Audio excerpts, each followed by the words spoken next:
Tink, and we are live Yep, live. from the industrial wastelands of Michigan to the fruited plains of Iowa. This is the American Greed Factory. Why relate to its capacity?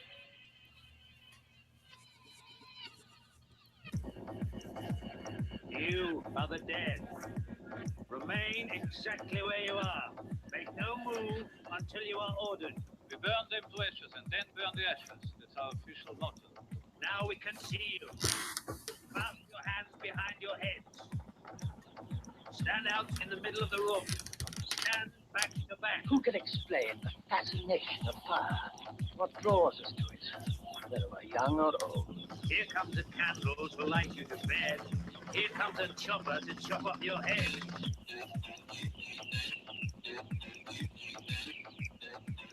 And welcome to the American Greed Factory podcast. This is Nathan. This is Conlon. This is Andrew. And Andrew's back with us again.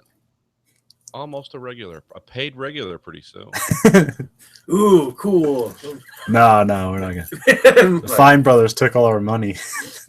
The Who Brothers? Fine Brothers. Well, we're not doing any reaction videos, so Yeah. I can't see it. You ever seen like there'll be links sometimes as videos is like teens react, and it's like they have like a Nintendo, and it's like the girl from Game of Thrones and a bunch of other kids looking at a Nintendo, and it's like, what is this? And they bring in a CRT, and like, it's all that stuff. Oh, okay.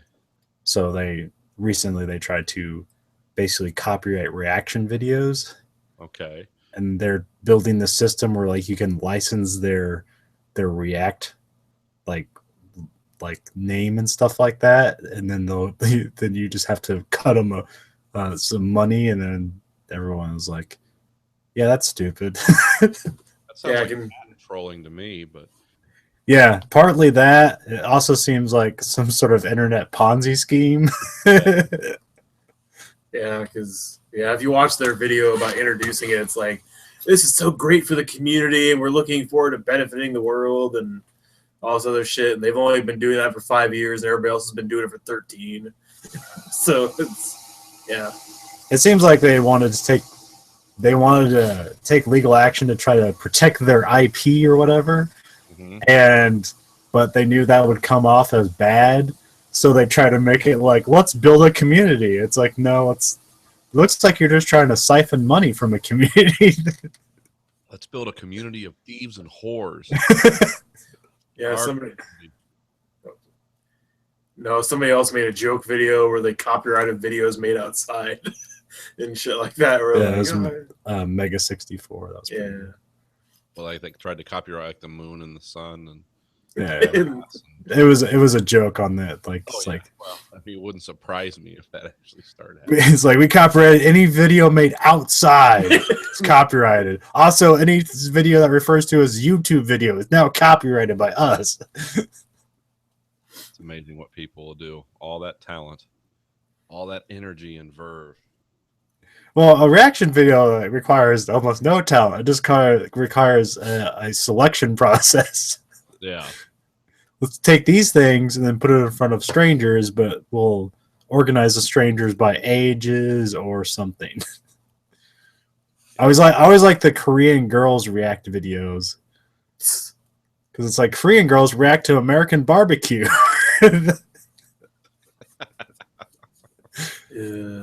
Or they have a really stupid, I don't know if it's racist or not. It seems racist, where they had like these things that like opened up their eyes like really wide, like they're doing eye surgery or something like that.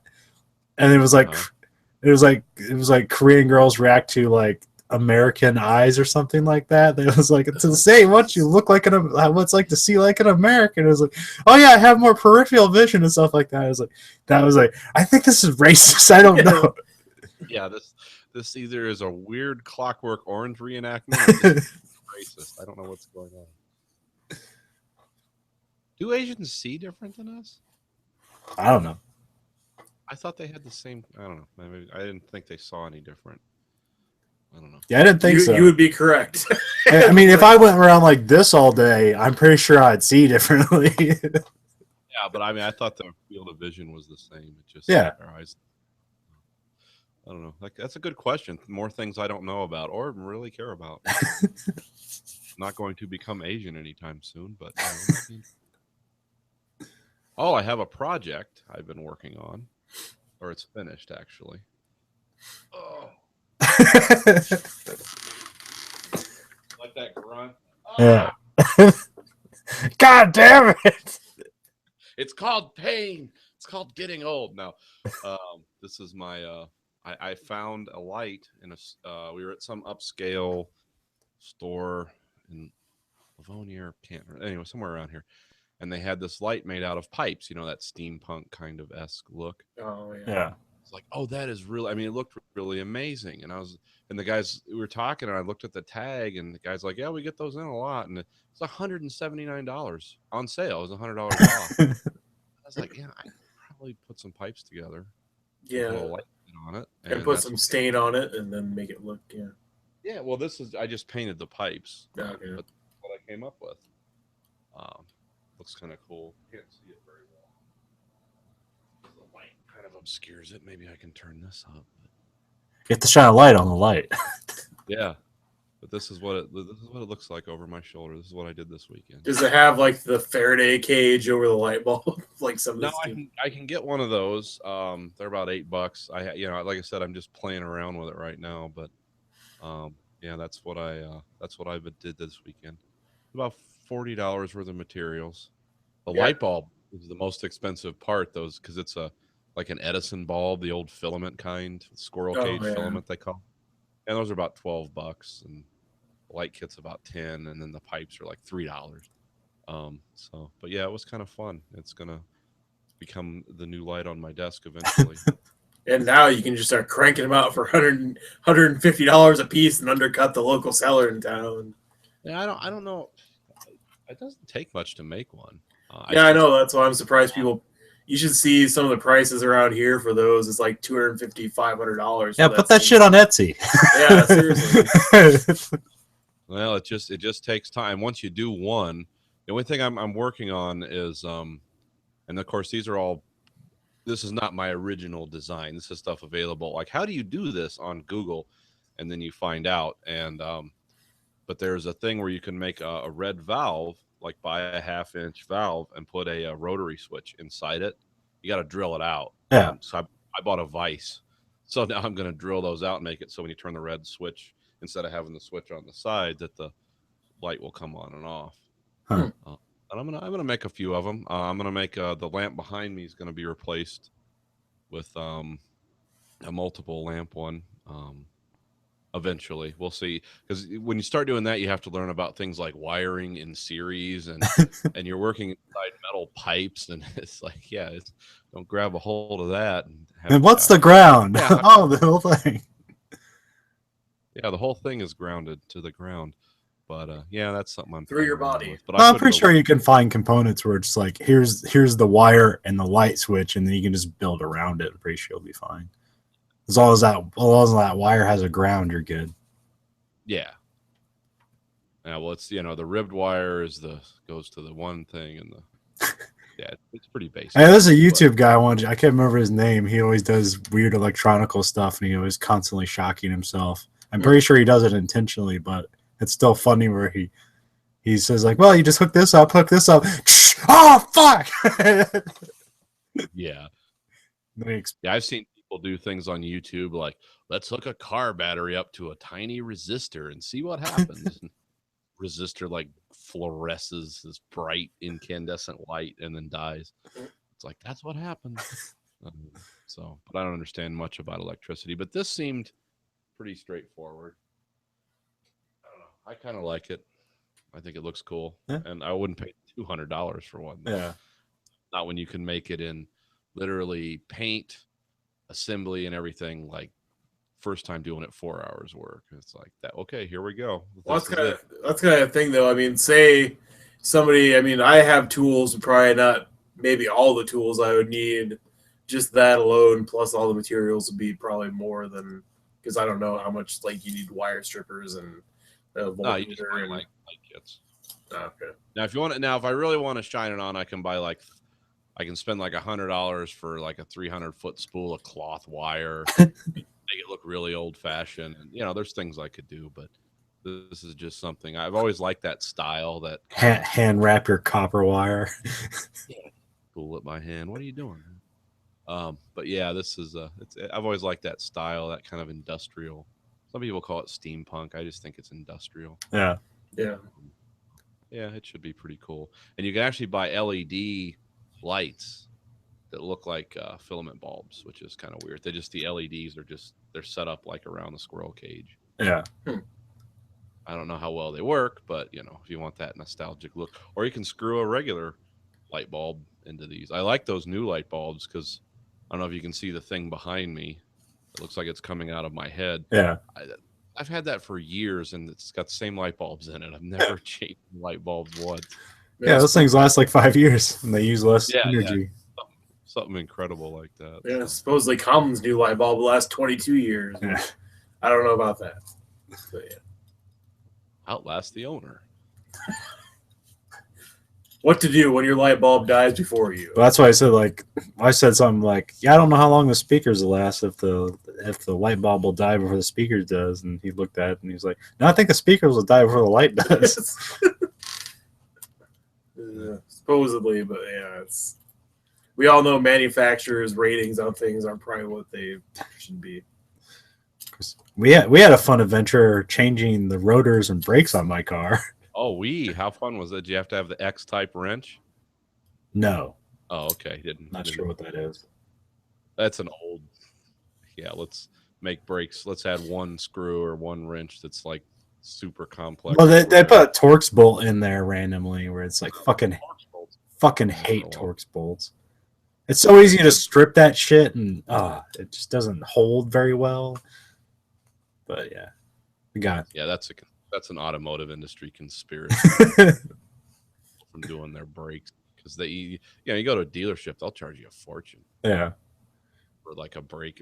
Well, usually I'm brakes and rotors, but yeah, they. I think all in tools and the brakes and rotors, I probably spent near $200. Yeah, you'll spend $700. And I spent 12, and it wasn't even my brake job. You bought that Lock pliers, lock pliers that immediately broke. Yep. And then I hammered back into place, and now they're fine again. Yeah, so I think when I changed my brakes the first time, I put them in wrong, at least the back ones. Yeah. So the brakes fell out, the brake calipers. Yeah, they're probably on backwards. No, it wasn't on backwards. It just wasn't set in the clips correctly. Oh, okay. No, they're rear disc, rear drum. Drum. Oh, yours are drum in the rear. Okay, wow. No, Yeah. they're disc brakes. Well, I don't know. I mean, they're still we still had the flat things, but what's the difference between a drum and a disc brake? Well, a drum is a round thing, is a round drum where the brakes press out against it to stop it. A disc just is a disc. The two pads over the Grab it. rotors. Okay, then it's disc brake. I thought it said something like they're rear drum. Minor drums on the back. rear brakes are different. Yeah. But because there's there's a tool you have to rent because normally you can just take the old brake pad, C-clamp it, and then just push in the piston. Yeah. But for the back brakes, you have to get this thing that twists and pushes at the same time. I don't know Oh, okay. to put the piston in. Well, that's so you don't get to bleed your brake lines, but yeah. Oh, okay. But you don't have to do that with the front. The front ones you can just do that old trick with the C-clamp. Yeah. But anyways, yeah. So took it out, and the brake pad was just grinding against the rotor, so the rotor was completely fucked up. Right. Because I thought it was just oh, my brakes are just going bad because it made that sound like when the brakes are going bad. And then there was times where I wasn't applying my brakes and it was making that sound. It's and so as soon as I take the tire off, it's yeah, okay, that makes sense now. The big tracks grooved into them. Oh yeah. Oh yeah. They're so we got up too. What's that? They were probably hanging on you. That's why I was making that noise because they're Yeah. almost completely disintegrated. And then so we took that off. And then it was hard to get the rotor off at first because I had his mallet and we were hitting it with that, and then Andrew was like, I had this pipe to be a breaker bar. I was like, why don't you just hit it with that? I was like, oh, why not? Just hit it with that, and the thing like comes loose like almost immediately. So yeah, we're not gonna use this rotor again, so just fuck it, just beat the shit out of it. Yeah, getting rotors off is always fun because they're under such extreme heat and pressure for so long, and then when it's time to extract them, they're always they're almost welded to the. Oh yeah, we'll get to that part.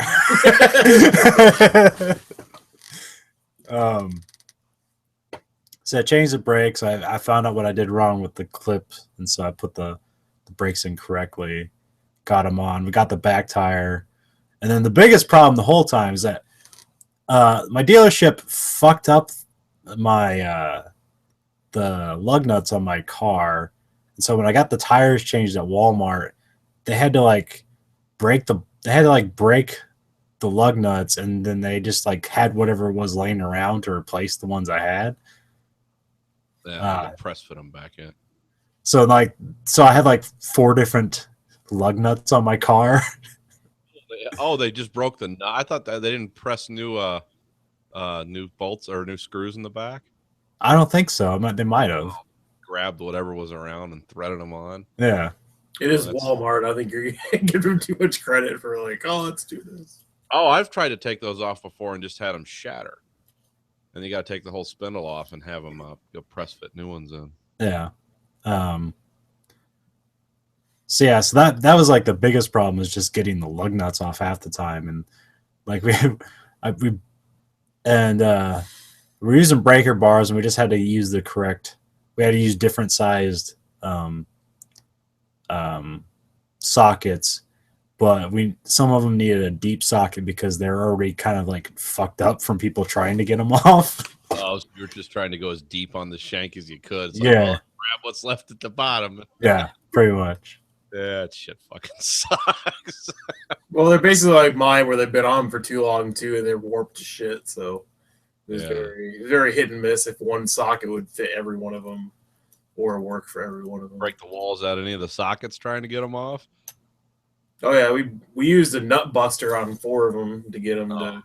Yeah, we got one of them to work that way. We just pulled it off and got the bolt, but other than that, we just pretty much had to buy 3 different kinds of sockets to work for 4 different lug nuts to get them all off. So. I had a half-inch drive bar because we had 3/8 ratchet bars, and we broke 2 of those because broke one of them. Work with those. Yeah, broke one of mine and one of Colin's. It was a wonderful journey in that way. He has one. He has a cool ratchet set where it's almost unbreakable, but it has a 3/8 adapter set to make it basically make it work like a normal ratchet. So it snapped his adapter, but the ratchet still works. So yeah, it always fails at the weakest point, which is going to be the 3/8 adapter. Because he has this one where it's like a gear kind of you put the socket into it, and it's a gear formation, so it's a lot stronger. Yeah, I've seen those. So I had to go out and buy 3 different half-inch drive deep socket, 19 millimeter, 20 millimeter, and 18 millimeter, and 21 millimeter. Now, when this was all over, did you buy new lug nuts?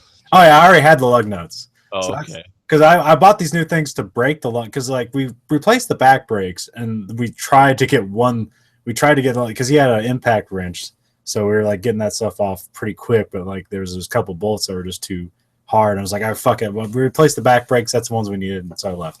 So then I came back. So that was a 4-hour day just to replace that. And now that we know what we're doing, we could do it in pretty much a quarter of the time. So this time I come in and all right, we're gonna do the front job, and then it just spent it was 3 hours just getting the lug nuts off and trying to figure it out, because I bought these things. They're used to take off. They're supposed to create a screw.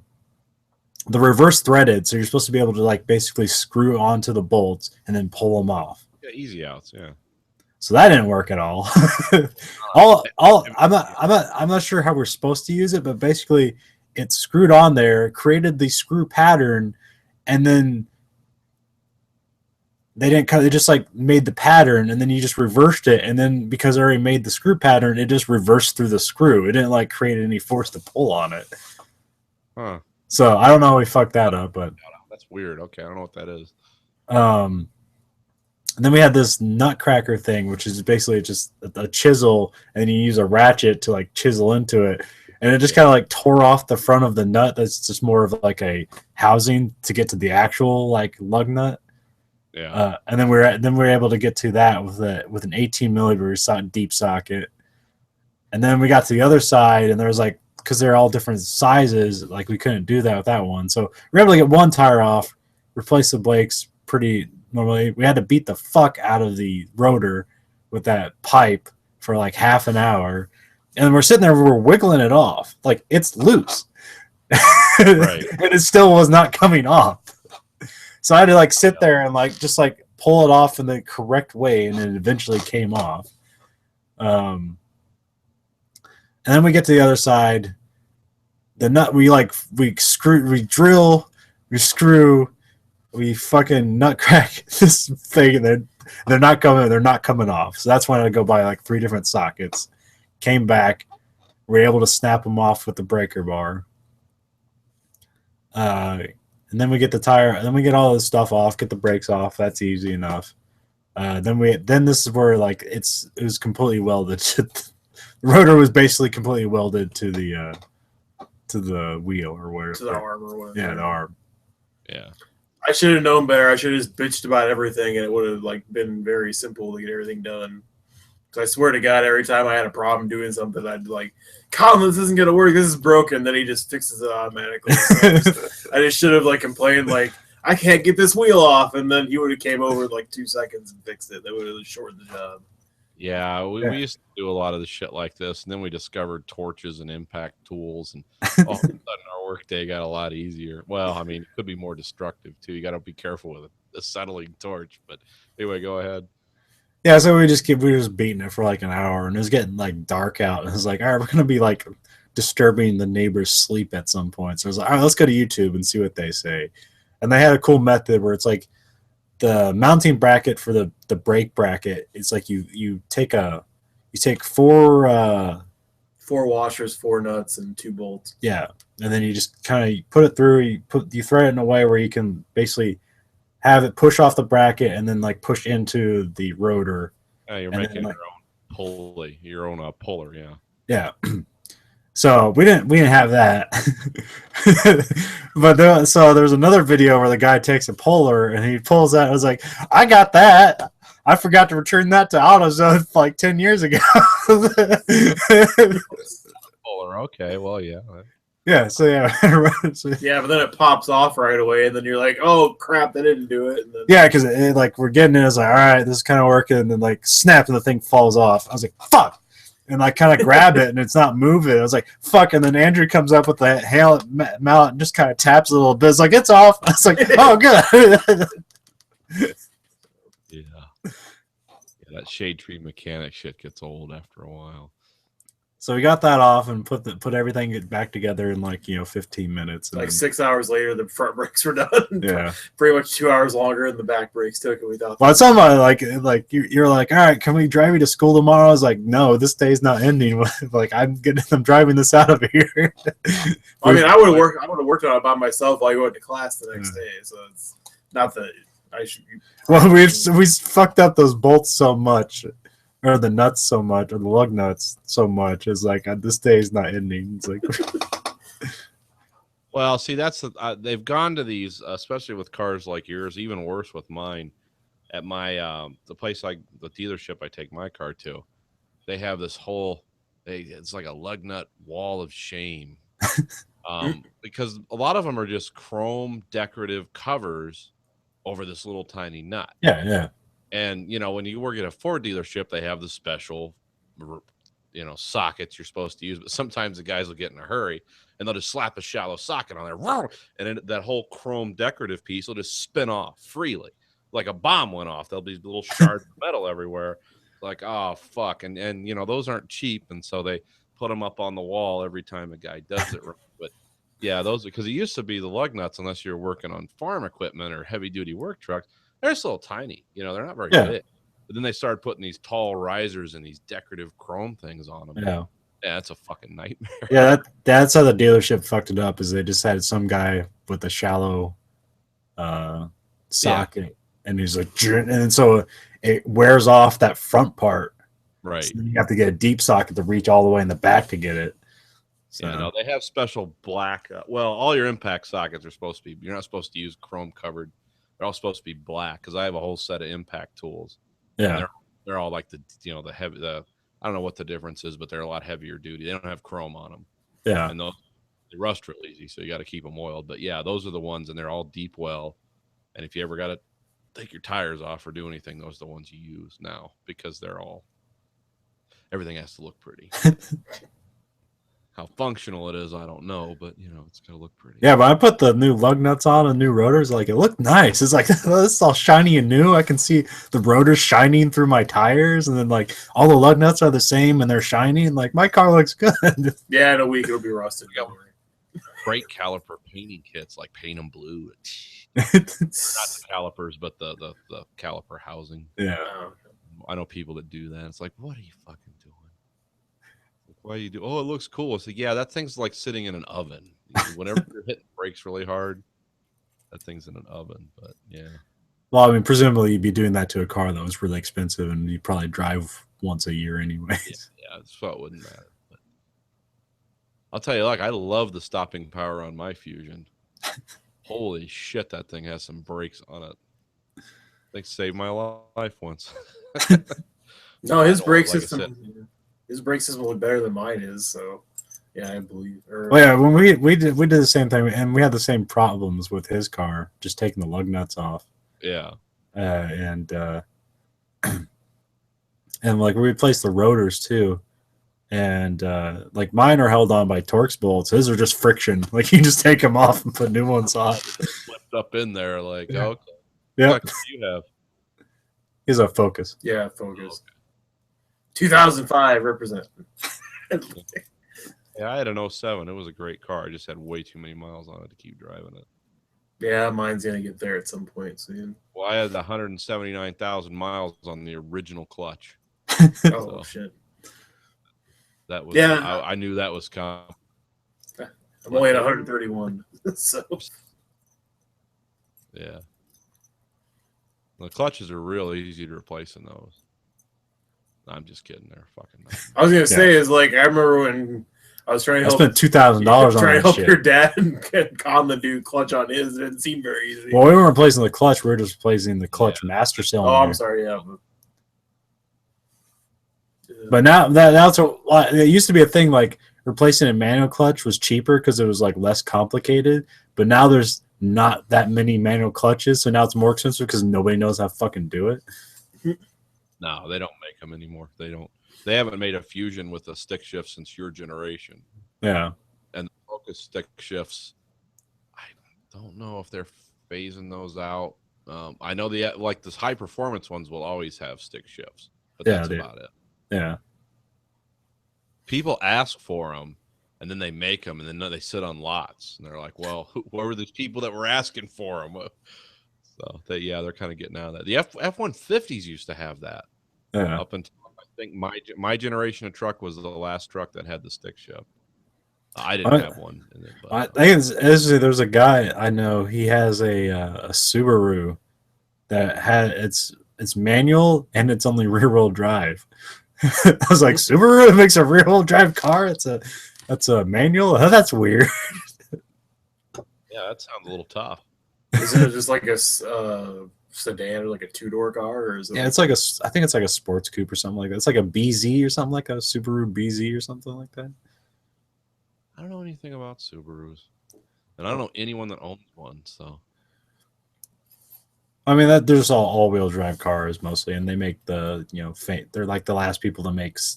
We got in that thing. They're like the last people to make station wagons. yeah. Well, all-wheel drive is a nice option, as I learned when I came to Iowa for the Christmas. I couldn't believe how that thing just flew over the snow. It's like, oh, I don't even get any feedback or any sliding or anything. Now it's all computer controlled. I'm sure the car was like, "What are you doing?" But great. I'm not getting any, warnings or anything. So. But all-wheel drive's nice till it fails, and then not so nice. How much?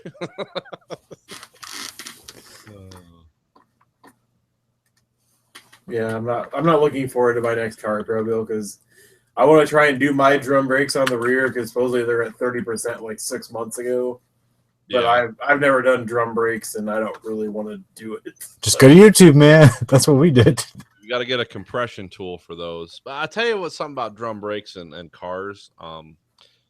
If your rear brakes are at 30%, you got to remember most of your stopping power comes Yeah, from as a front. Yep. so you're probably good to go. I mean, you're going to keep the car another 10 years? I don't know at this point. I mean, Well, I mean, didn't you see how my brakes were fucked up in the back? And no, I know. I mean, they told me that in my repair place, they're like, because I was like 30%. That seems kind of low. How long do you think I have left in them? If I keep continuing to go, same mileage and shit. They're like, oh, like a year and a half. So, I mean, it's not immediate, but it's something where it's like, well, shit, that's gonna have to be replaced in the next couple of years. So, yeah. You're due But for a new car. Treat yourself. Yeah, well, I would, but I'm still unemployed, so treat myself. Well, what are you doing with all your time? Well, right now Warhammer 40K, Oh, okay. or at least painting stuff. I was telling Colin about trying to glue metal together today, and that didn't go well.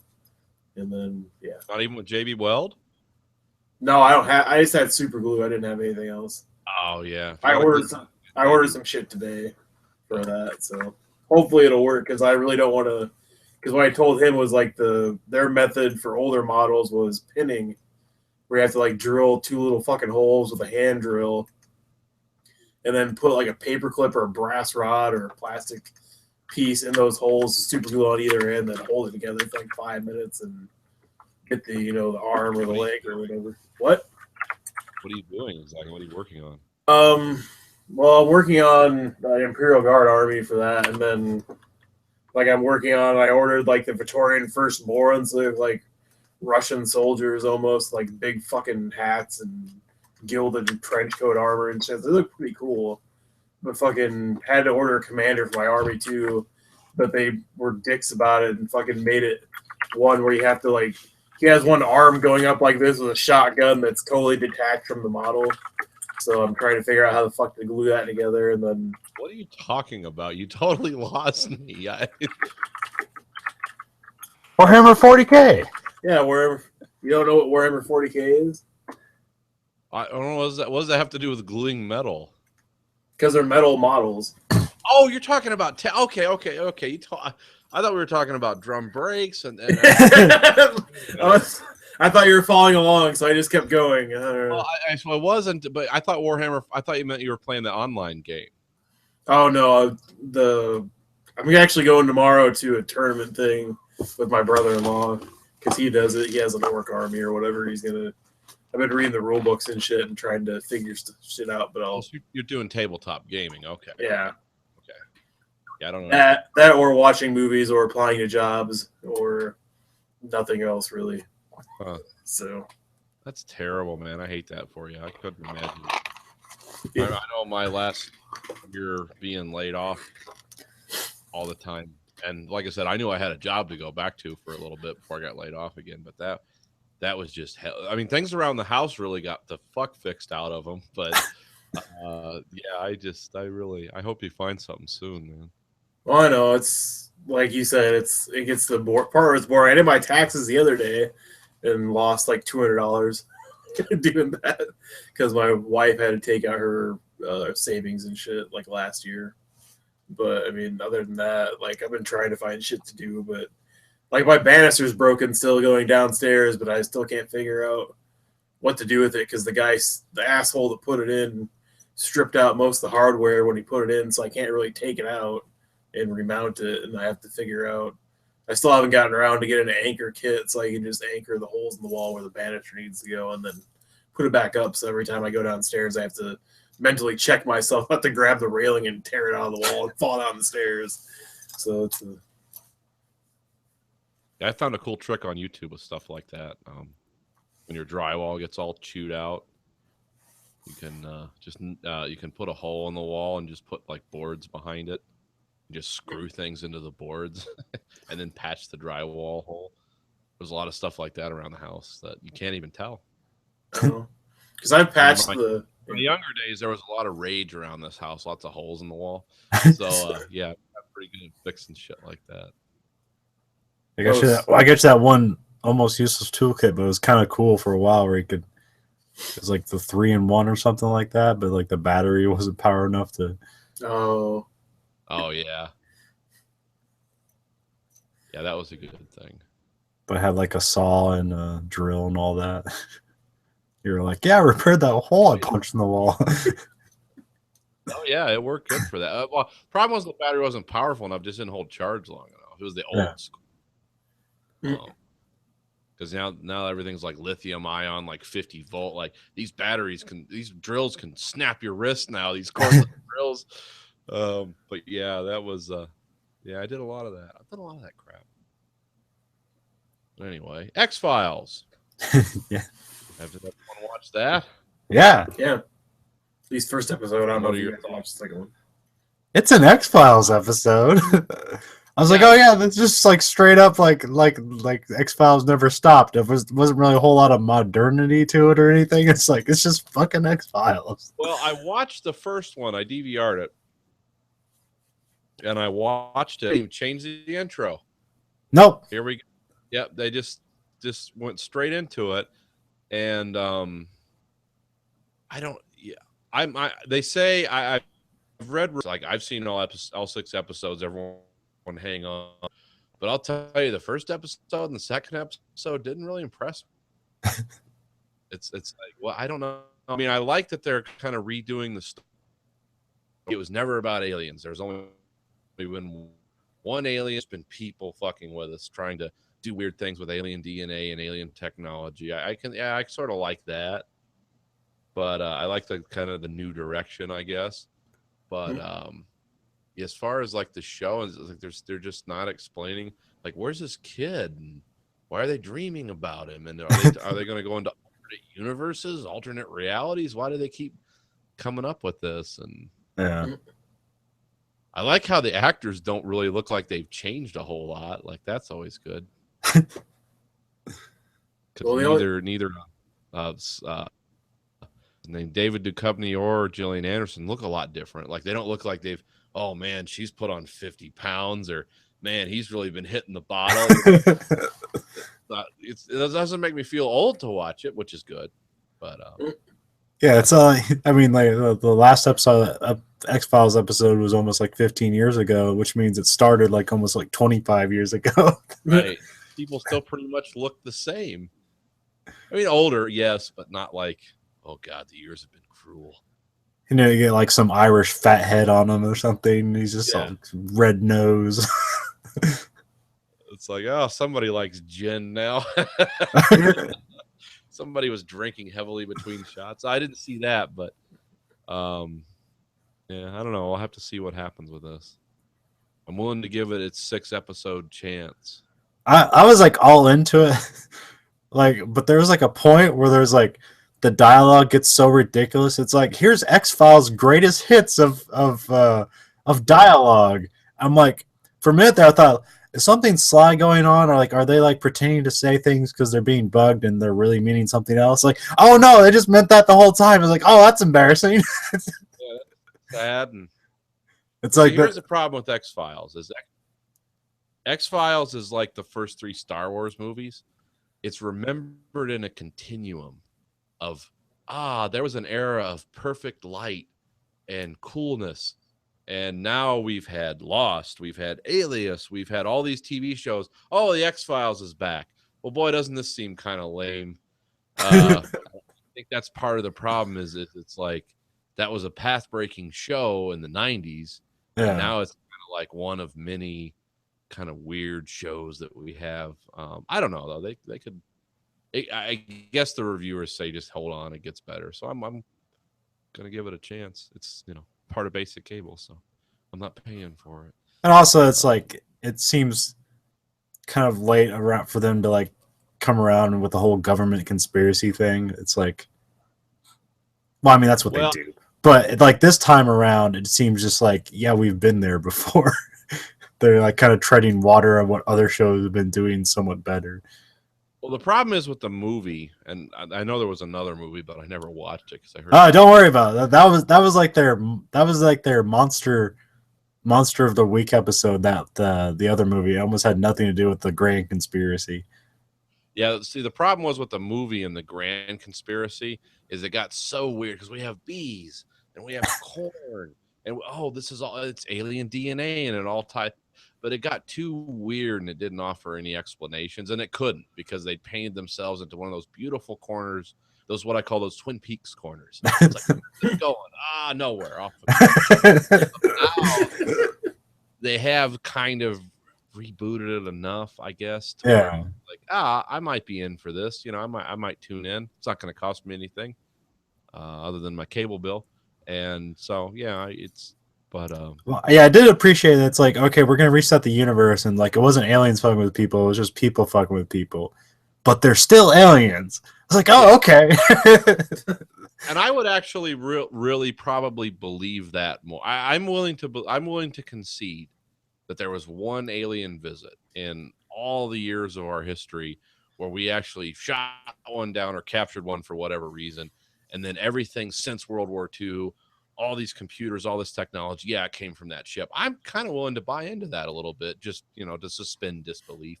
So I like that a little better. It's like, this is just people being evil and casting into the dark and seeing what would happen if we did this, that, or the other. Because we have a long history of really doing that. So this makes it a little more approachable. I hope it goes somewhere. Yeah, hey, we built a spacecraft with free energy and it disappears completely from the world, but we can't afford like a private military to guard against somebody else's private military. Yeah. It's like, hey, you could have spent your budget on a few guys with machine guns to make sure this and doesn't disappear and all the scientists are killed, but no, nobody. Well, I thought it was weird the scientists just didn't get into the fucking spacecraft and fucking zip off or go invisible or some shit unless they didn't have any. Shit. If I had an invisible spacecraft with weapons and endless energy and cloaking device, guess what I am? I'm the Emperor of Earth. Oh. No, I kind of made fun of I've only seen the first episode and then the first beginning of the episode where Scully and Mulder are kind of talking out in the street and like, oh, what have you been doing? And then Mulder didn't talk yet, and I was like, well, I went off to California for 10 years, become a writer, had a couple good novels, got really drunk and hammered, and did some drugs, and then I came back here. But I've backpack Europe and got in touch with myself. He's referring to Californication. Yeah. Oh, okay. I don't know if you ever seen that show or knew it. So I haven't, but I'm familiar with the high points. And then he had a strange trip where he went back to the 70s. As FBI agent then. And then I like how they allude to in the show where, like, I can't remember what the girl's name is in the first episode where he's talking to Mulder. Is like, yeah, he used to work for the government. And he's like, yeah, I was on the X-Files for a while. They talk about the X-Files was discontinued in like 2002 or something. And it's like, I thought I remembered on the show, like, he wasn't even an agent for like the last couple of years. So technically, he hasn't been an FBI agent for longer than Scully hasn't been an FBI agent and shit. And I didn't even remember them having a kid together.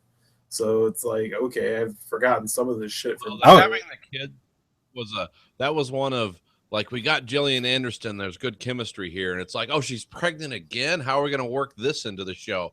Because they had to film around 2 of her pregnancies. Yeah, I think there was a lot of David Duchovny solo episodes where it was just Scully on the phone. Yeah, that was kind of just built into the X-Files, but yeah. Well, I thought it was something where like her kid got stolen, but he's like still out there or something. yeah, I don't know. He was like. I also remember the Smoking Man got blown up by missiles from a helicopter, but you know, he's a Smoking Man. He's forever. Yeah, the Smoking Man is eternal. Well, he wasn't that it's like the guy from Half-Life. And he was based on the Smoking Man. I just think they're like, oh, the actor's still alive. Fuck. Well, I thought he died a couple of years ago, so I was surprised to see him. I didn't know he's still alive. He's one of those guys that's not as old as you think he is. He just looks older. He's a Canadian actor. I forget what his backstory is. He doesn't really smoke though. But yeah, they have him back, and he's smoking through his trach hole, that's bad. That's a level of commitment I don't have.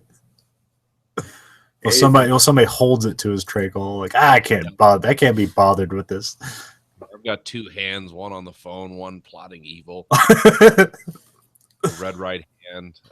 The original movie soundtrack. It's a Nick Cave jam. But yeah, anyway, that's X-Files. We'll see I guess we'll just have to wait and see on that one. Yeah, and I saw it. I want to believe it's worth a fuck. So we'll see. No, there's some more Hollywood news this week or whatever that they're rebooting The Mummy, and then also that they want Danny DeVito to voice Detective Pikachu. Really? What? Yeah, they're supposedly Universal. Yeah, rebooting The Mummy. I don't know with who, but yeah. Well, I know Tom Cruise is making a movie called Mummy, but I don't think yeah, it's he's about, in it. I don't think that's about. No, it's a reboot. Oh, okay. Yeah. So whatever. Tom Cruise running out of money, or Scientology is that's why he's doing it. No. Is he gonna be? Talk about Scientology on the internet. Is he gonna be playing the Brendan Fraser role? I That's really weird. Like he's older than Brendan Fraser. It seems like that's what they have him pegged for, because like I think they talked about him and whoever was doing the main villain role or whatever. But I can't remember who that was now either. Because as soon as you said Tom Cruise, that reminded me that was part of the article that he was in that movie and it was the remake of The Mummy, which I don't know why, considering that movie is just fine as it is. But yeah, because that's almost like that first movie is almost like it's almost like, oh, this is the third best Indiana Jones movie. Like that's what that movie's like. And then all the other ones are complete shit, but that first one is like a really fucking good movie. And then they Star Wars'd it and made it like for kids after that. Because that first movie, like he fucking gets hung. Like he doesn't get saved at the last moment. No, he gets dropped. He gets his neck pulled up, and his neck didn't break, so he's getting strangled to death. Like it's fucked up. The second one was okay, but yeah, it wasn't very good. Yeah, I don't remember any movies being great. I think the first one was okay. Yeah, the first one was great. And when I saw today at the video store, Scorpion King 4 and Lou Ferrigno as the Blade Admiral. So you can tell where that movie franchises went. Was that just owned by WWE now or something? I don't know, but I was always surprised when Scorpion King 1 was even halfway. I mean, it wasn't good, but it wasn't horrible. But at the same time, like, I can't believe they made 2, 3, and then now 4. So obviously it must be making some money off somebody. They are the forces of evil in the modern world. It's all right. I think we're getting some dropouts, so I'm not sure if we're really hearing each other very well. Oh, okay. So you're not hearing all the drops I'm playing? We're getting like occasionally they come in. Yeah, that's good. This is wonderful. Do you want to explain the internet now? No, we don't need to do that. Anyway, Stephen King, they're doing the Kennedy assassination novel we talked about 4 years ago. Yeah. That's going to be a series now. Yeah, Amazon. Well, it's already done. It's an Amazon series. I don't know when it comes out, but it's pretty soon. I watched, speaking of Amazon series, I finally watched all of The Man in the High Castle. Oh, yeah? Huh. Yeah. That slowly trudged its way to excellence. Slow. It was a good series. I mean, it was a good first part of the series, but boy, it moved at a glacial pace. But so did the novel. I mean, if you've read the source material, yeah, a lot very different from, but also similar in some important ways. Yeah, it was pretty. Gotta have patience, but it's worth it. Okay, had a pretty good payoff, I guess. So that's coming to Amazon. Well, that's good. Yeah. I don't know when. When is the Stephen King thing coming to Amazon? Well, I mean, it's done, so I think it's like soon. It might be either this month or I think it's February. Yeah. Oh, that ought to be that was a really good book. I mean, that was an emotional book. Like that movie, that book got me emotionally involved in the characters. I mean, there's highs and lows. Like a lot of Stephen King stuff, there's strengths and there's weaknesses, but it's a cool idea. I mean, that kind of the alternate universe that came out of it was dumb. But it was like, well, okay, they had to express something. I haven't finished it yet, but I think I'm pretty close. But yeah, I was not, because like, you hear that like, oh, that's a Stephen King book where they stopped the Kennedy assassination, and that's all you hear. And I'm like 10 hours into the book, like because I have it on audiobook, and it's like, whoa, all right, now the internet's really fucking up. You hear me at all? Barely. Just the part where he asks if he hear you at all. This is podcast gold right here. So anyway, let's talk about the Stephen King book. I can hear you fine. Oh, okay. Yeah, so I've been like 10 hours into it, and it's like they just started. Basically, they're starting to get to the Kennedy assassination, because there's like a whole like long chapter where he has to figure out how to stop this family from being murdered. Yeah, And it's like almost like the largest part of the book. Oh yeah. It goes down some rabbit holes. It's he's got some problems to solve in his time traveling. And like that, I like the restraint on the time travel is pretty interesting. Yeah, They find they find like essentially some they call it the rabbit hole, where they can go back to 1958. Yeah. And so like, and it's in a pantry of like this burger shop. So they go back to 1950. Every time you walk through there, it resets everything. So if you went back through, changed something, and you come back, like things that you changed whatever you changed is like has gone forward. But when you go back again, anything you changed that first time now gets erased. Well, it helps out with the time travel paradox. Well, no, there's some more paradoxes, because like the one of the fun things is that this guy, he sells really cheap burgers, and the way he does it is he goes back to 1958, buys meat, and then brings it back to the future. So because he keeps going back to the same date and time, he's literally selling the same burgers every time.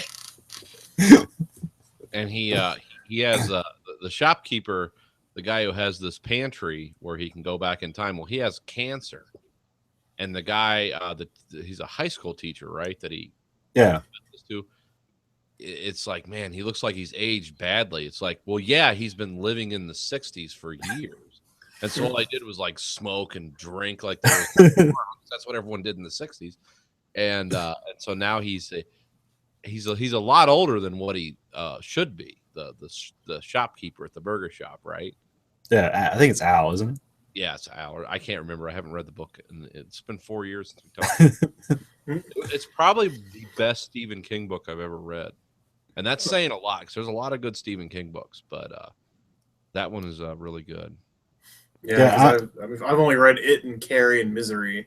Oh, you got to give this one a chance. I mean, if you like history, because it provides well, it explains the huge differences, the vast differences in technology from now to then, because he's like trying to spy on Lee Harvey Oswald, and he has all kinds of money, but he's going back to he's in the 1960s, and he's like, well, what can we put in his apartment to monitor because he's trying to stop Oswald from killing Kennedy.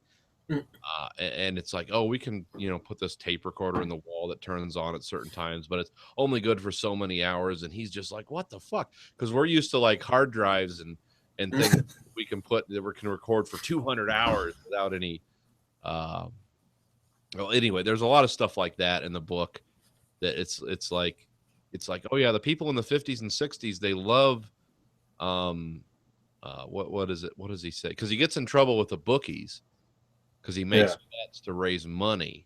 Yeah, he basically has the Biff sports almanac to make money. He gets the shit beat out of him by these bookies because he picks too many winning games, and they're like, something isn't right here, so we're just gonna beat on you. And so he has to be a little more cautious about his gambling.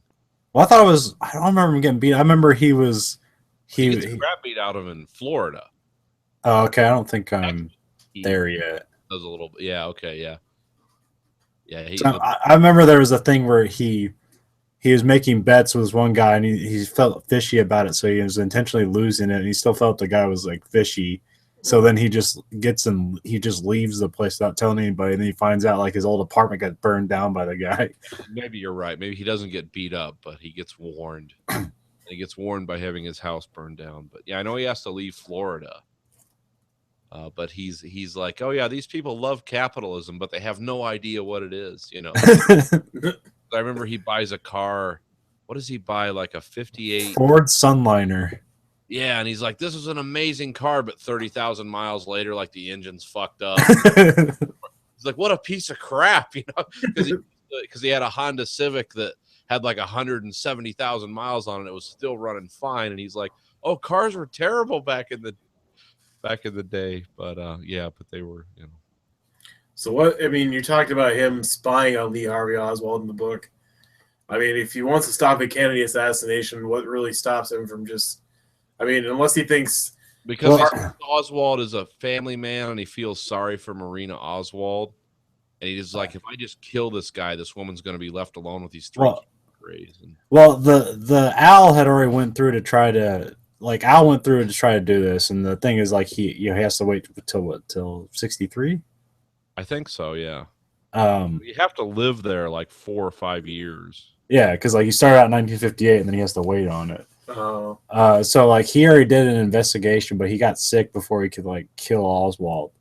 So he already has like this kind of groundwork done, and he's not 100% sure whether Oswald did it or not, because there's that wiggle room. Is like, is it a conspiracy or stuff like that? So he has to make sure before he just kills the guy. Yeah, that's what I was getting into. I didn't know if you determined there was more people working with him that would just complete the job without Oswald in the picture and stuff like that. Because otherwise, I mean, it's pretty easy to just go up to Oswald and go bam, and then go back to where he came from. Doesn't he run into one of the FBI guys? Who's after he stops Oswald? Well, I haven't gotten to where he stops Oswald yet. He does stop him and kill him, but who's the FBI guy? It's not. Is it Hunt? I don't know. One of those guys comes to him, and it does have elements of like, oh, you really fucked everything up for us. Like there was a conspiracy, but it's like Oswald was supposed to be one of the trigger men, and there was a kind of a group of them. But well, also like the thing in the novel is that there is a weird force that doesn't like time. It always says time is obdurate. It doesn't want to be changed. Right. So like anytime he's like trying to affect something that happened, like he'll suddenly get sick or something, the car won't work. So there's always like kind of like a weird force in nature that's like keeping him from changing time. Then also on the flip side, there's a weird force that creates coincidences where he'll like give him exactly what he needs to stop it. Yeah. Also like that the King verse is in full swing here too. Like you got like Shawshank Prison and all the other stuff from all his other. Reference the Dark Tower in this a few times, or And then they talk about a killer clown. And I was like, oh, is that it? Like, is that what's going on here? Yeah, it's all in one. You can tell Stephen King was very attached to some of the ideas in this. I think it's one of his strongest books. He just does a really good job of describing the 50s, and like the first thing you do, he goes there and he buys a root beer, and he's just blown away by a root beer. It's like, this ain't a fucking root beer from 2011. Like this, it's a full root beer. It's like, my God. Yeah, it's kind of like everything is better, but everything is worse too. Yeah, yeah. Because he's a high school teacher in Texas, and he's having an affair with a woman. Is she not divorced or? Yeah, she left her husband, but they're not technically divorced yet, so they have to like hide their relationship and stuff. Yeah, they have to hide their relationship, and she has a phone line that's called a party line, and he can't call her because a party line means other people are leasing the phone line too. Same number, so it means anyone at that other house can pick up the phone and listen into their conversations, because that's what people could afford back then. And so you realize it's like, wow, everything really sucked back then. It was amazing and innocent, but it was also terrible because the rumor mill was you know, like you could be run out of town for doing the things they were doing. And also like because like he decides like he needed a better test case to determine how the future would be changed, and so he decides there's this guy who was in like his he was getting a GED, and he read this story he wrote where his whole family gets killed, and like he's mentally retarded and hobbled from when his dad killed his whole family, and he hit him with a hammer in his leg and in his head. So he's a janitor at the school, and he gets a GED. So he reads this story, and so he decides like that'll be a better test case because in that instant, because there's another guy, this one guy, Al goes back and he saves this girl from being shot and paralyzed. Yeah. But then when they get into the future, like she kind of lived the same life, even with that she just wasn't paralyzed. Like not much changed. So he said, like, well, here I'm going to save like 5 people's lives. So that'll be a better test case as what happens when you change the future. Yeah. And shit, where was I going with that? Just completely forgot everything. Well, it turns out that nobody's life is really that much better because doesn't the retarded guy just end up to be a drunk? Oh no, that's where I was going with it. Is that so he just kind of goes back to change it, and with only the information he uses is like from the story. Yeah. So like he gets to 1958, and he starts out on this whole because he knows when it's gonna happen. He knows all these things, and everybody's like, "Oh fuck, I should have checked the internet before I came down here to do this shit."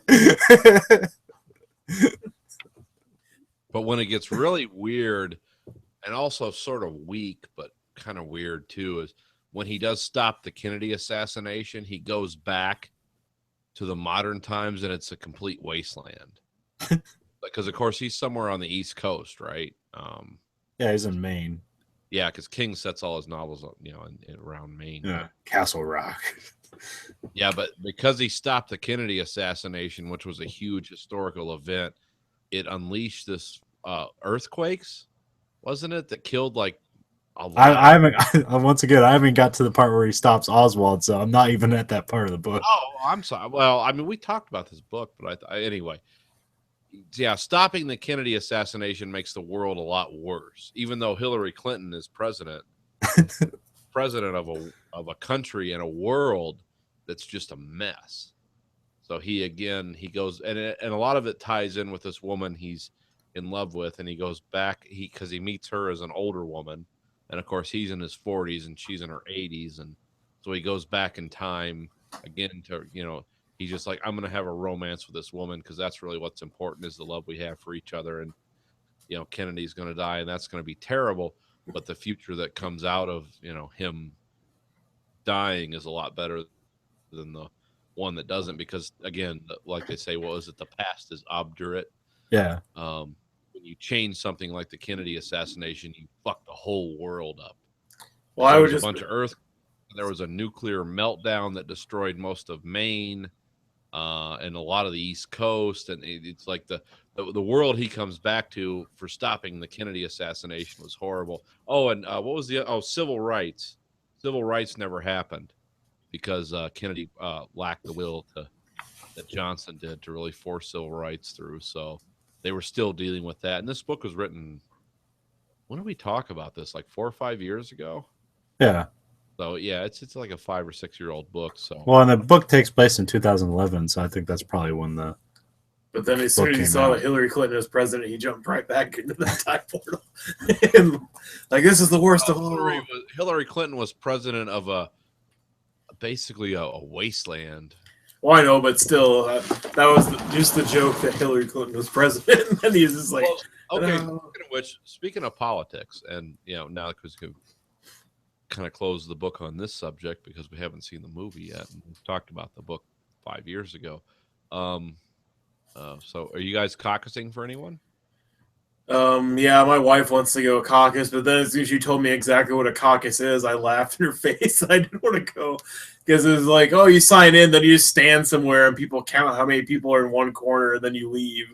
I'm like, that's a caucus? And she's like, yes. I'm like, that's fucking ridiculous. Old school system in Iowa where you don't vote; they just count heads. Yeah, I know. I thought there was like at least something, not either voting, but like I was led to believe it was more. Well, you have like, conversations and people are swayed. And yeah, I thought it was more like that, but no, it's just like, oh, you stand in whatever corner. Well, yeah, between voting periods, you have Oh. these things where you like, Okay. and people have the floor and things like Okay. that.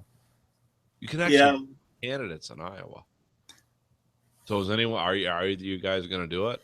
Yeah, Yeah. I'm going to go with my wife on Monday because she wants to go, but I don't. She's determined to go, even though she doesn't know how long it's going to take. So, because she has to work at 10 o'clock that night, so she has to be at work. Has to leave for work at like 9:30, and it starts at 7. So I don't know how long those things usually take.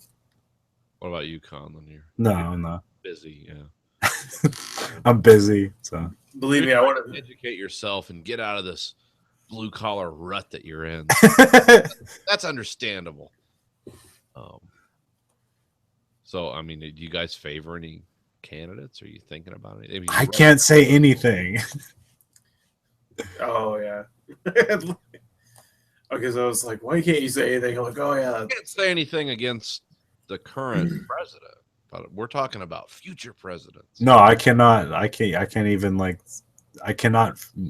I cannot give favor towards any candidate. I can talk about their policies and shit, but I can't say I'm for this one or for this one. We aren't even caucusing, so it doesn't matter. Yeah. So, what about you, Andrew? Anyone you favor? Well, we're on a public forum here. I can't say that like for the podcast. No, I know that. Well, I mean, when the mics go off, we'll talk. But I'm asking Andrew. Yeah, he's asking me. I can say whatever I want. Yeah, go ahead. Yeah, you can say what the fuck you want. It's not a government rule, so it doesn't have No, me and my wife both favor Sanders heavily. Okay, So that's good. we both hate Hillary Clinton's dumbass. I wouldn't hate Hillary Clinton because that's probably going to be your candidate, unfortunately. I don't see it that way. Unfortunately for you Sanders guys, I don't hate Hillary Clinton because I think she's the realistic candidate.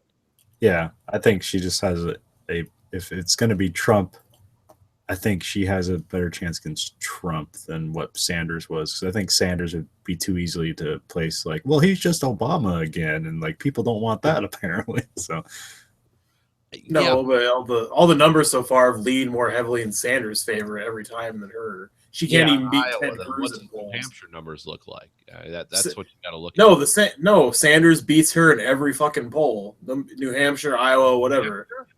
Yeah, New Hampshire. Okay, that's the first time I've heard this. When it comes to Ted Cruz versus Hillary Clinton, Ted Cruz wins every time by double points. When it comes to Ted Cruz versus Sanders, Sanders wins every time by a huge margin. When it comes to Trump versus Hillary Clinton, he edges her out once, I think, in New Hampshire, and otherwise she edges him out barely. And then Bernie Sanders edges him out way more each time in New Hampshire and in Iowa. Yeah, So- but the problem with Sanders though is he's an unrealistic candidate, and as a Sanders caucuser in Iowa, I really want to hear what do you guys? How are you guys who support Sanders? Which I think it's cool, but how are you going to pay for his social agenda? I mean, what are your thoughts? I know that he's How much is it going to cost? well, they came out with a tax bracket, like his plan with the tax bracket. It raised everybody's taxes, obviously, because everybody's paying for health care and for free tuition for college, better infrastructure, better Social Security, better jobs for young people and stuff like that. I mean, all this obviously is if everything passes within his time in presidency, which Which it won't obviously, because I of know. the House. But okay, go ahead. No, I'm just saying you're going with the hypothetical of like how is he paying for all this, and so I'm just going through like, okay, how is he paying for all this? The top 1% or whatever get their taxes raised from. I think that right now they pay 44%. It would get raised to 77%, Okay, I'm fine with that. and then after that, everybody else's taxes. The lowest people in America, I think, go up like 5 or 8%, and Who's then the lowest. What's the numbers there? the tax bracket that's now 10%, which is anywhere from $0 to $18,000 per individual year. Uh-huh. And so right now I'm in the tax bracket, and I don't know. I'm assuming Conlon's in the same one. where it's 18 to 37 ish, and next year it's going to be 37,500 is 15%. And then after that's 25, and then 40, and then 45. Okay, so you know these numbers off the top of your head. So what is it going to be like hypothetically for people that are in the 125 tax bracket? Supposedly those numbers went up. Everybody except the highest two tax brackets went up 2.2% on average, at least. Okay, so if I make 125 or more a year jointly, Yeah, 2% tax increase under Sanders. yeah, Okay, that's what he's saying. yeah. And the way he explained it, because I guess he was trying to defend his policy with single parent health care, he was using the analogy that, say someone is self-employed, or say someone's, because my wife, I just looked at her tax return. Her employer, between her and her employer last year, paid $16,000 that year for health premiums. I absolutely believe that. And so he was like, okay, say you're paying $14,000 a year in health premiums, right? He's like, okay, if you do the single payer tax system, which everybody has to support, or Hey, single. Colin, hold on a second, Andrew. Colin, move the camera to the left. Oh, okay. 'Cause So you're not really, you can't say anything because you're under contract.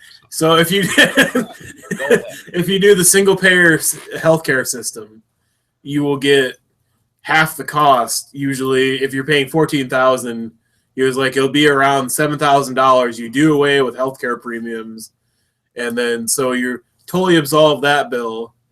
And the way I look at it, if you're talking about at least a 2.2% increase across the board for taxes for everybody, and then if not more. But then you balance that out with almost free healthcare, and then free education, better infrastructure, better Social Security, and better everything else. If you can get the whole package, then technically, I mean, between me and my wife, we pay $420 a month for student loans when we're paying them, and then we pay, our healthcare premiums every month are almost $300. So that's already almost $1,000 right there between everything else, and then include if I wanted to go back to school for free, and if my wife wants to go back to school, what she does for free, and stuff like that, except for books and stuff like that. But I think that would be very much more doable, and that's why I don't think. I mean, is it unrealistic to think that he's going to change everything the first day or the first year even? Yes. But at the same time, do I think it's unrealistic to hope for a candidate that isn't? As a Sanders loyalist, let me ask you, what is his plan if he doesn't control? I don't know about the Senate, but let's say the House. He's not going to win. The Democrats are not going to carry the House. What's his plan for implementing these policies if he doesn't have the House? If he can't pass law, this is what Obama's dealt with for 6 years. Yeah, what are I his know. plans? I mean, he doesn't really, I want to say, come out and say he has any concrete plan, because like you said, it's all about who gets elected to the House and the Senate and stuff like that, and them lining up with his ideals. Well, I mean, okay, let me explain. I understand the primaries are all about for the Democrats, let's go as far left as we can. For the Republicans, let's go as far right as we can. And then when it comes to the presidential, I know they're going to kind of run down the center. But does Sanders really have a plan to beat the Obama paradigm of we don't control the House and and the Senate? He kind of waffles every 4 years. But I mean, what is? I like Sanders' ideas, but I want to know what does he think he's going to get done if he doesn't control the House? How can he pass law? Because Obama hasn't figured this out, and Obama's a genius. And Obama's a constitutional lawyer. So what does Sanders think he's going to do if he gets elected? If he carries the day for the Democrats, what's he going to do if he doesn't control the House? That's I want to hear. I guess he's still going on the platform of what he's been doing this entire time, to either raise funds or raise awareness and trying to get more people to his campaign, which is stirring the American public to finally get up and do something, get off their asses. Oh, so I'm appeal to guilt? No, I wouldn't say guilt so much as if you want this country to be changed, you don't just need to vote for people. You need to actually think about what we're doing as a country. Yeah. I mean, we're obviously people are involved in the process as much as voting, but even that's not really involved in a way, because some people just obviously go out and have an idea already and don't even research anything, don't really look at track records or what they really stand for, and just like, oh, this person's cool or whatever, and just kind of do that. But at the same time, it's, So I mean, okay. After saying all that, I mean, I'm letting you have your say. Why wouldn't you caucus for Hillary Clinton then? Someone who can actually get things done with a divided House and Senate. I'm just curious. I just want to know. I'm not trying to. I don't I don't like her track record and her policies. I don't think she's honest. I don't like the fact that she's still backed by the same corrupt system that is still going to be prevalent. That's why I'm more or less corrupt system that's actually in power. Yeah. Yeah. I mean, here's the thing. The way I look at politics is if you can make a marginal incremental change for the betterment of all people, and you know, understand, I come from a background, I'm a labor vote. I'm not a guy who, you know, I don't have millions of dollars. I don't ever plan on having millions of dollars. I see Bernie Sanders as almost like a suicide vote. It's like, this guy's going to lose and we're going to end up with Trump or Ted Cruz because, you know, his ideas, and as nice as they sound and as much as I would like them, he's not going to be able to push that agenda forward. I don't understand. I'm curious about the people in Iowa who think that you know, oh, well, Bernie Sanders is our guy, when he's not going to win a national election, and he has a proven track record of not being able to deal with the other side. How is he going to get anything done? Obama couldn't do it, and Obama is probably the best, most intelligent politician we've had in the last 50 years or more. I mean, really, Obama goes back to like FDR in terms of like, how can I get things done with this House and this Senate, and how our political machine works. I don't understand why anyone would, you know, I'm kind of baffled by the Sanders people. I'm trying to understand the Sanders people. Well, I guess I should ask you, why do you think, I mean, besides the fact that you say he can't bargain with other people and can't get stuff passed, I mean, why do you think he's not electable? Why do you, just because Hillary Clinton's some woman that has name recognition because her husband had sex with other people in the Oval Office, that means she's the better candidate? That's not why the Clintons have name recognition. Bill Clinton had. Oh, I'm sorry. It was all of his governorship having sex with people, having state troopers bodyguard him and ripping off poor people for money. And you're talking about the tawdry tail ends, the beginnings and the ends of the Clinton presidency. You have to look at the whole Clinton presidency to understand what he got done with people like Newt Gingrich running the House, with you know, lunatics like that who, you know, bargain with America, and the, what was it called, the was it the bargain with America, or it was some term like that. Anyway, all these crazy people like Gingrich and all those guys had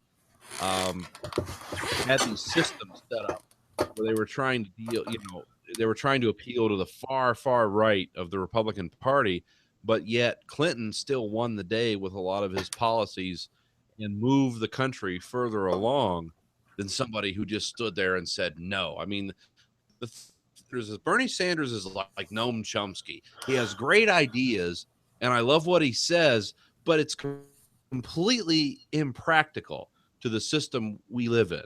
You know, we're not Norway, we're not Sweden, we're a country of 350 million people who have, you know, a country of 350 million people worth of problems to solve.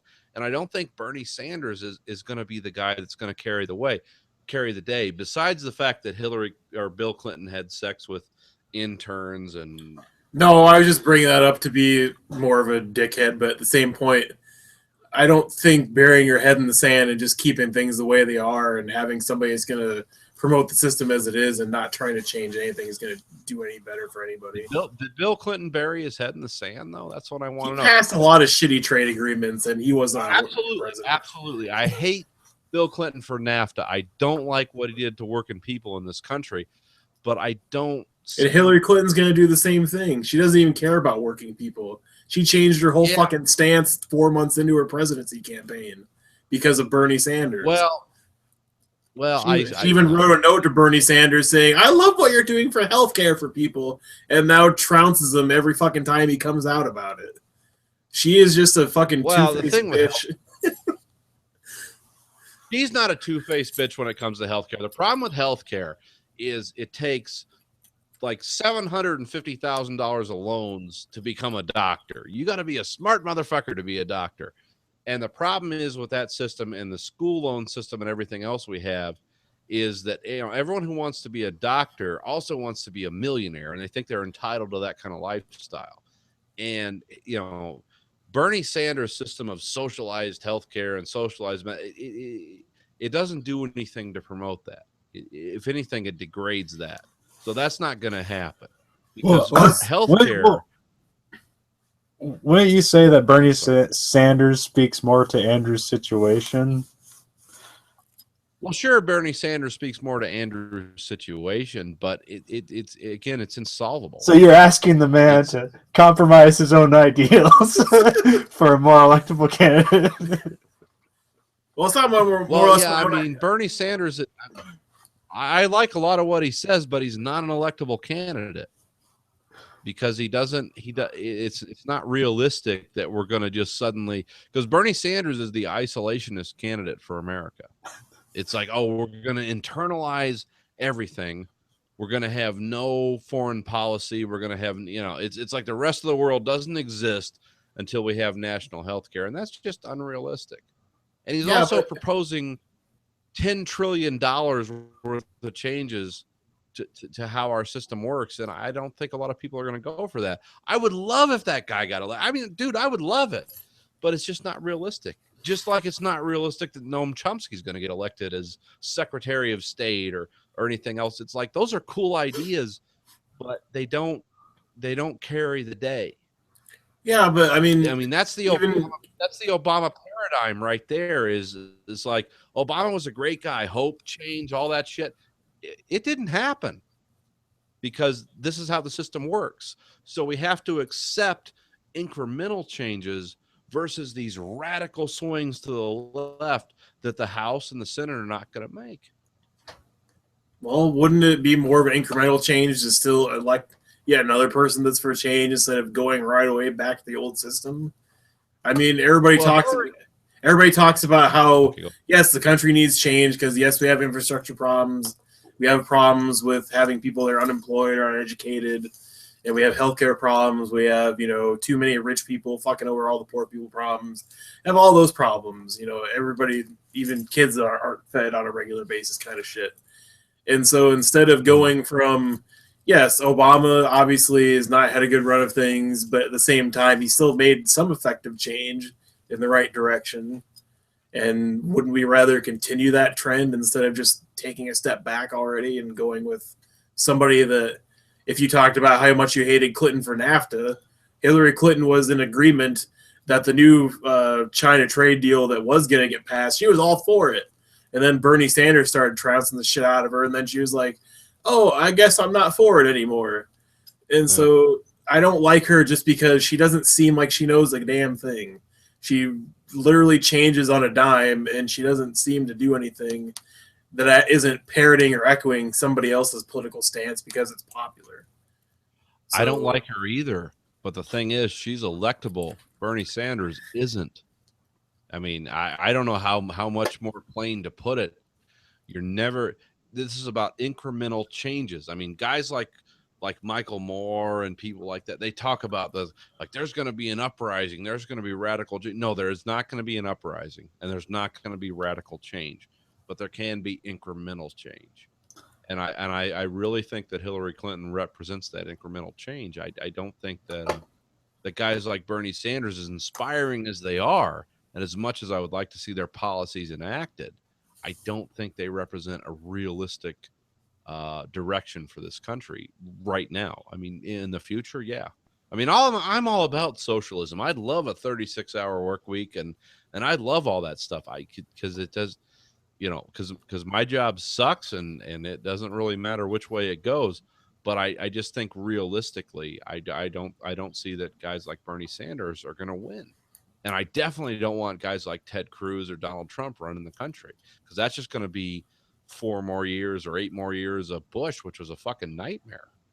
But you know, Yeah, but Clinton set up Bush in a lot of ways too. So I don't know. It's just kind of hard to me. Like, obviously Bernie Sanders proves that he can get younger people out to vote and interested in politics, which has been a big sticking point for a long time with any political candidacy for years, is that they can't get young people out to vote.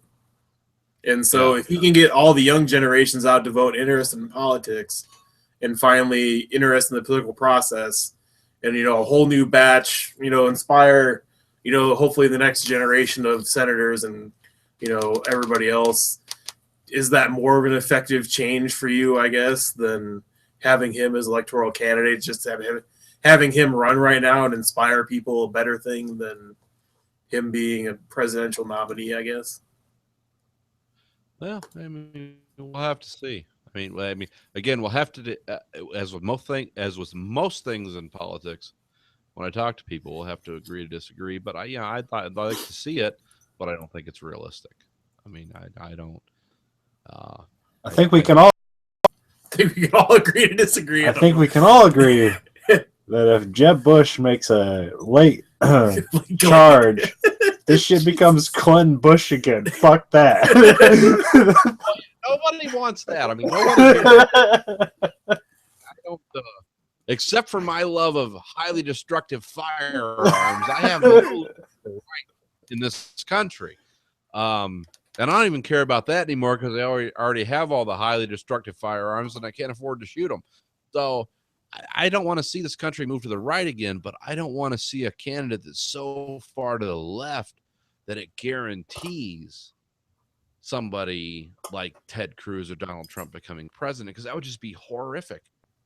That's like leave the country shit. And well, I know, I would agree with you on that. As far as Donald Trump being president, I don't really know that much about Ted Cruz, because I know he's basically the number 2 candidate right now for Republican Party. But Ted Cruz is a scary genius. it's like a and beautiful not in a mind. good way. Yeah. It's like when something we. It's like when you watch a crime movie and it's like, oh, that was a really smart idea to commit a crime. Exactly. It's not something we want to do. But I don't know. Would you say Donald Trump is the Republican Party's Bernie Sanders in a way, because he's just so overwhelmingly popular? Well, he's free to say whatever the fuck he wants.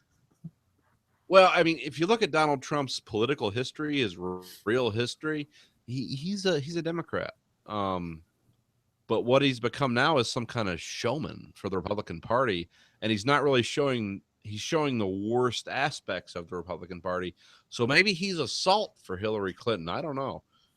I mean, I think if he's their candidate, I can't believe anybody would vote him in. But then again, I'm really surprised to see anybody at his rallies and actually supporting his ass. Yeah, I don't understand that. That's something that's anathema to me. I would go to a Bush rally and at least listen. But I would never go to a Trump rally. I would never go to a Cruz rally, and I wouldn't vote for these people. So I don't understand, what it means. But then again, like I said, I've said many times on this show, and I'll say it now: I'm a labor vote. I'm right down the line Democrat because of the situation and what I do for a living. I don't really feel like I have a choice, but I mean, don't get me wrong. If it's Hillary Clinton and what do I say, Donald Trump or Ted Cruz or, for God forbid, Jeb Bush. Don't forget Rubio. I mean, I would don't forget Mark Rubio. I would definitely not obviously vote for any Republican candidates. I would still vote for Hillary Clinton, but I would feel a loss for this country because I think it would just still be going in the wrong direction. It's just, yeah. I don't know. I mean, I don't think a Clinton vote is perfect, but I think we're talking about safer changes to a big system, and I think Hillary Clinton is a more viable candidate than Bernie Sanders, but she's not a perfect candidate. And what about Mike Huckabee? Yeah, isn't the like Martin O'Malley or something like that is the third Democratic guy? I can't remember who the hell a third Democrat is. We talked about all the Democratic candidates. I like the guy who talked about killing Viet Cong with a grenade on his face. It's like, well, that must be the Democratic tough guy because he's pretty strange. But what's his name? Webb? He's not even in the race anymore. But I still see Mike Huckabee commercials. So is he still around? I didn't know he was still around. Oh, I've heard a lot of commercials on the radio recently for Rhonda somebody, some independent candidate that's Ronda Rousey's running for not Ronda Rousey. I know, no. I'm just joking. It's like Rhonda somebody, but yeah, they're really starting to come out of the woodwork in Iowa recently, the last couple of weeks, especially radio advertisements for buttfuck uncle, who number 2 for independent for America. Like the last independent radio ad I heard was just like Rhonda, whoever, for America. She doesn't like government being involved in people's lives. For America. It's like, what's your platform? Just no government involvement in people's lives. Vote for me to Well, pull it's the like brakes on all government. It's like Jim Norton says about the Republicans. It's like they all claim to hate government until it determines who your sex life is, and then they're all for the government controlling. Sorry. Speaking of government, you hear the new law that passed a couple weeks ago in Missouri? I'm sorry, say that again. Did you hear the new law they passed for lobbyists and people in the state legislature in Missouri a couple weeks ago? Catastrophic collapse over on the other side. Did you hear about the new law a couple weeks ago the state legislature passed for lobbyists and state senators and councilmen a couple weeks ago? No, what is that? Lobbyists in Missouri can now legally have sex with any representative of the state house as long as they sign a form, because it's a gift. What the heck? What prompted this? I don't know, but it sounds really fucking stupid. But it's now a legal law in Missouri. You can have sex with your state representative, or in the state houses anyway, legally if you're a lobbyist, if you declare it as a gift to said state councilman or senator. But that's just in Missouri, right? Yeah, it's just in Missouri. Oh, because I always thought Hillary was kind of hot. So. Well, not presidents or actual senators or congressmen still, but just that state council people. Isn't Missouri where they had the who was the guy who was attorney general under Bush? What's his name? God damn it. No, not Secretary of Defense. No, attorney general. I know. Oh yeah. Isn't he the one who lost to a dead man? Yeah. Missouri politics. So. Yeah, but isn't that kind of like the way it's supposed to run? Like if somebody dies during the race, they're supposed to concede it to them or something. Like I've seen other races like that, and like the way it's shit. I don't know. Is that, I mean, is that like it's like voting the pig for class president? We all have our embarrassing politicians. In Michigan, we have Rick Snyder, who has single-handedly destroyed the population of Flint. You guys have Jody Ernst, who wouldn't even endorse. Who was she campaigning for? Was it? You guys know Joni Ernst, right? Yeah, everybody hates her, but nobody knows anything about her. I don't know how she got elected. Nobody I've ever talked to ever voted for her. So She was a hero of the Iraq War, wasn't she? well, she served. I don't know, a hero, if you want to. Unless it's just serving. I mean, she's everyone a was hero. on the Republican side, so. Well, just because she was, I don't even remember what branch she was in. If it was Army or just National Guard, I can't remember. Was she the one that she flew warthogs? I don't remember anymore. All I know is that she does not have a very open stance on anything, and she's very bitchy. So. Well, she's a Republican, yeah. Yeah. But I think she got voted in because she was a woman, so. What's that? What'd you say, Colin? I totally missed that. I said, was she the one that flew warthogs in the Iraq War? Or is that another? Warthogs. The A-10 Thunderbolt. No. she did.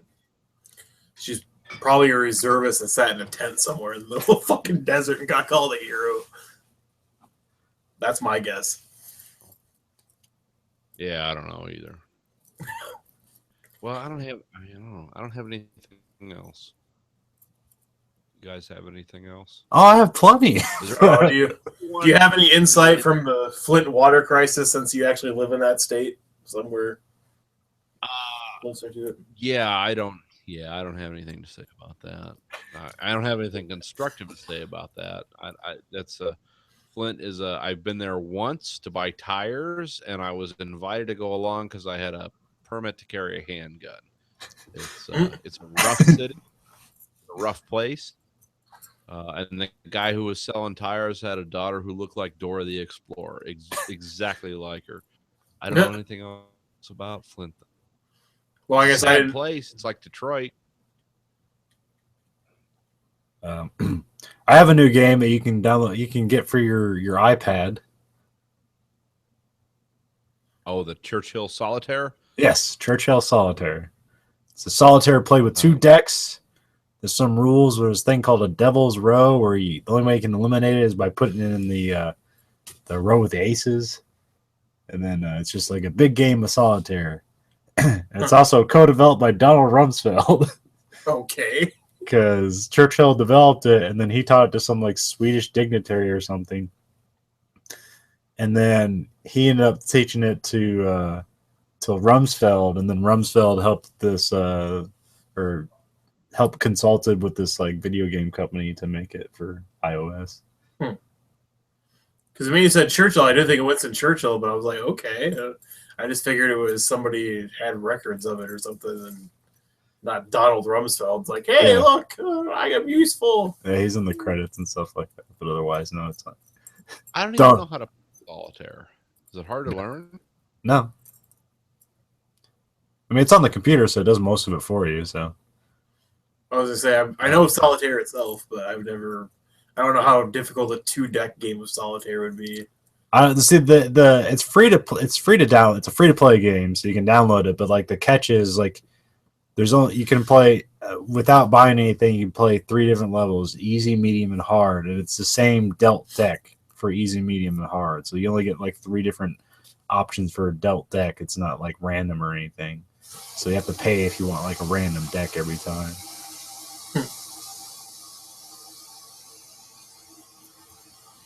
So have you played it? Yeah, that's pretty cool. I mean, for a solitaire game, because you really have to because in solitaire, like a lot of times, like, oh, here's the ace, you throw it up in there, and then you just start building that ace up. But then like with the Devil's Row thing, you got to think about like maybe I shouldn't just start throwing everything up and order up in the ace spot because I might need it later on to get this the Devil's Row and stuff like that. So it's like it actually like. You have to like strategize because you can't just because like solitaire you can kind of just do it mindlessly. It's like, well, there's no more moves. I guess I'm done. I'm gonna reshuffle the deck or whatever. But with this one, it's like you gotta strategize and like see where things are going before you act on it. Maybe I'll learn how to play solitaire. Because I did pay money to read the Rumsfeld bio. Does anything Rumsfeld come through in this, or no? There's just like it's mostly about Churchill. Like they have like quotes from Churchill, and there's like pictures of World War II and stuff like that. The music's pretty annoying. It's one of the quotes. I love Scotch. Winston Churchill. No. Well, maybe I don't know. Have to beat on hard.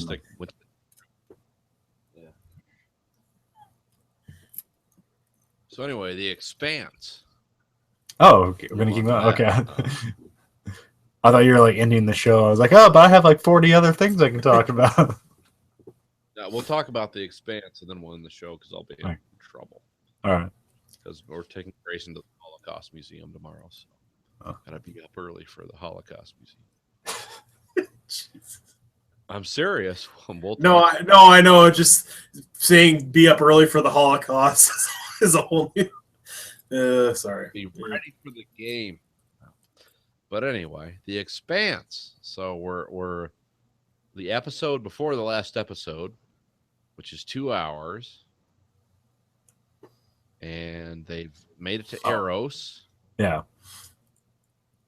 Or how far are you along? Yeah, I got to the last episode where they found Julie. Yep. They found her in the shower Yeah. with the crystalline structures growing all over her.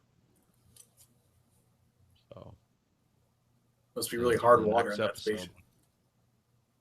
Yeah, it's really hard water. It's the protovirus. It's the protomolecule. Yeah, something like that. Yeah.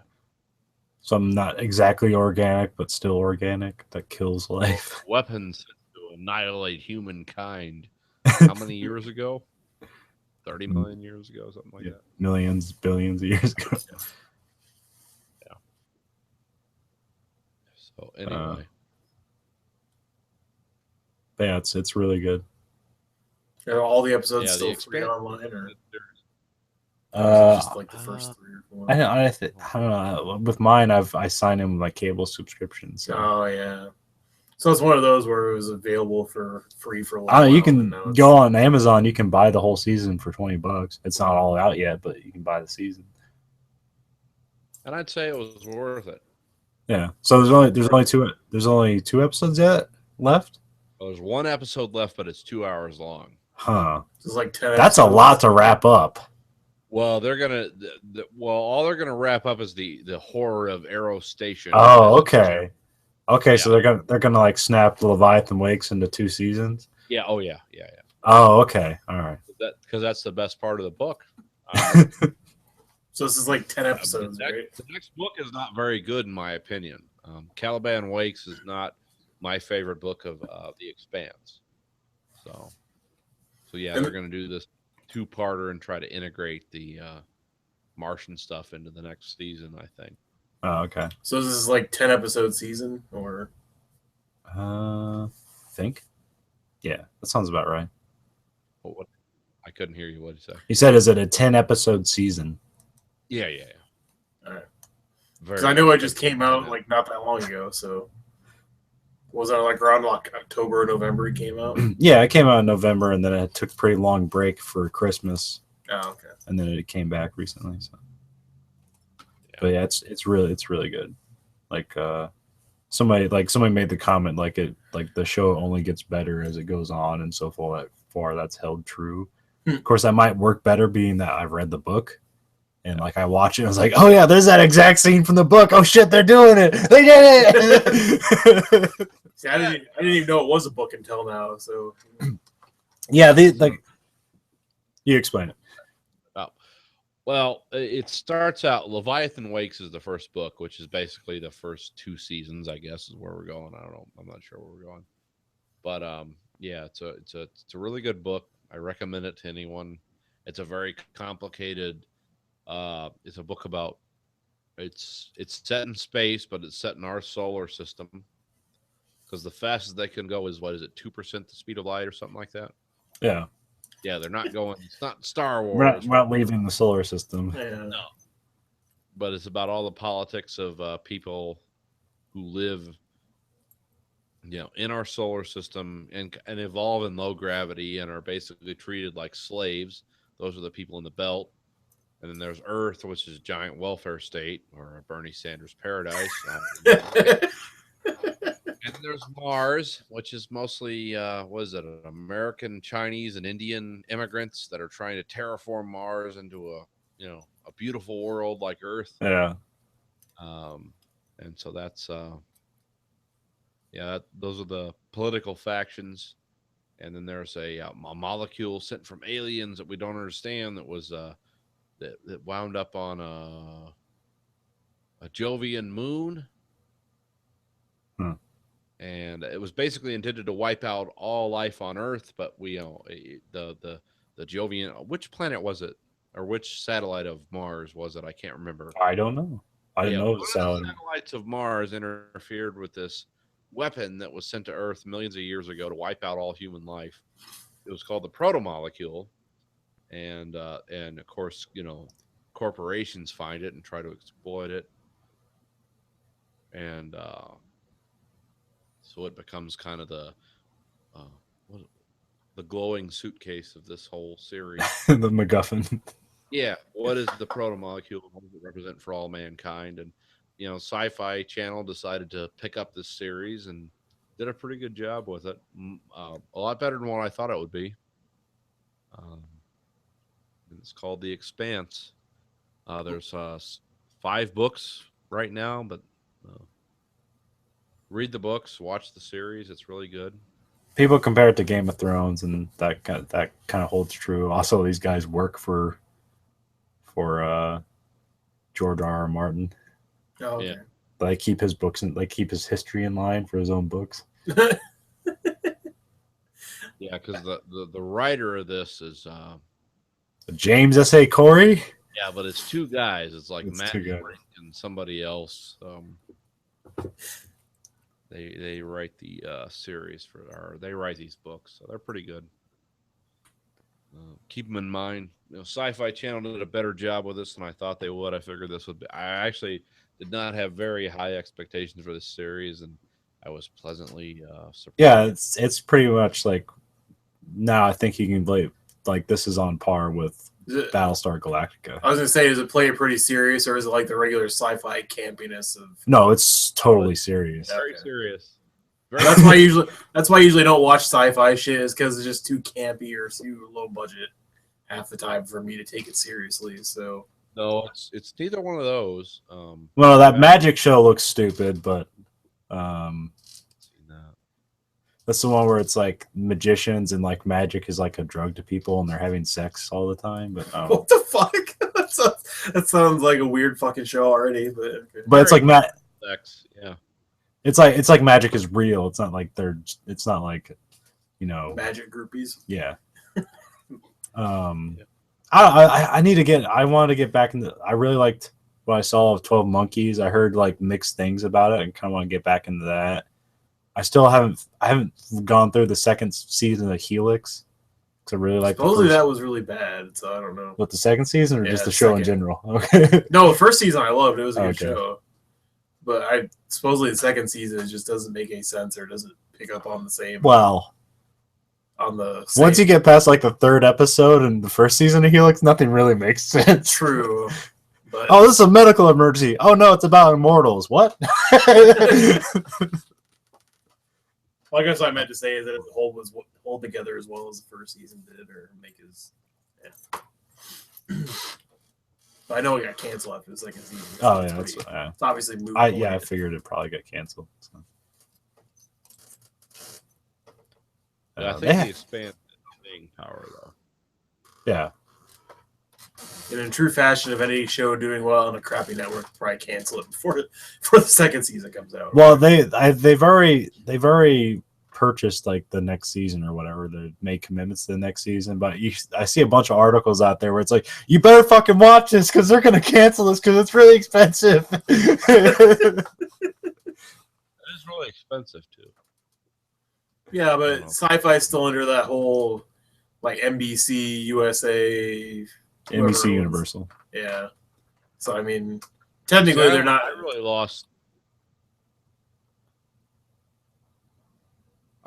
a lot of faith in sci-fi when they started doing what was that weird show that was like kind of like Twilight, but it was werewolves. Oh, what is that called? Bitten or whatever. Yeah, I've never seen it. So that one's pretty bad. Yeah. Yeah, it's I've really heard of it. bad. I've never seen it. I didn't know it was. Ah. I didn't know it was a sci-fi show. Haven's really iffy. Like it's kind of good and it kind of sucks at the same time. Yeah, That's based on the Stephen King universe.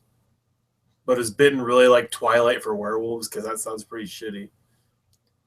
Well, Yeah, it's like from what I've it's like this chick. She gets bitten by a werewolf, and then she has to learn about being a werewolf. So but it's like super over dramatic and a lot of bad actors. I mean, very pretty Canadians. No, sorry, just because I never really looked at because I've seen it numerous times, just perusing the internet and shit. But I've never like watched it, so I didn't really know what it was about. I thought it was like a well, vampire. remember, this was the network that once threw its full support behind Battlestar Galactica. and all the amazingness that was that, and also the badness that was Battlestar Galactica. Or is badness a term? Awfulness, maybe. Sure. Well, yeah, and then also at one point had like Sliders and Farscape and other good sci-fi shows. Yeah. At one point. Well, also they had fucking 15 years of Stargate. Yeah, which I never watched, but yeah. Unlimited Stargate. Well, hey, I got to wrap it up, guys. All right. Time for the Holocaust. Video game that looked like Myst, but we'll have to pick that up next. Yeah, week. get the witness. Next week. Yeah. Yeah, get the witness. $40. So, anyway, this week for the American Geek Factory podcast, this is Nathan. This is Conlon. Andrew. Goodbye, America.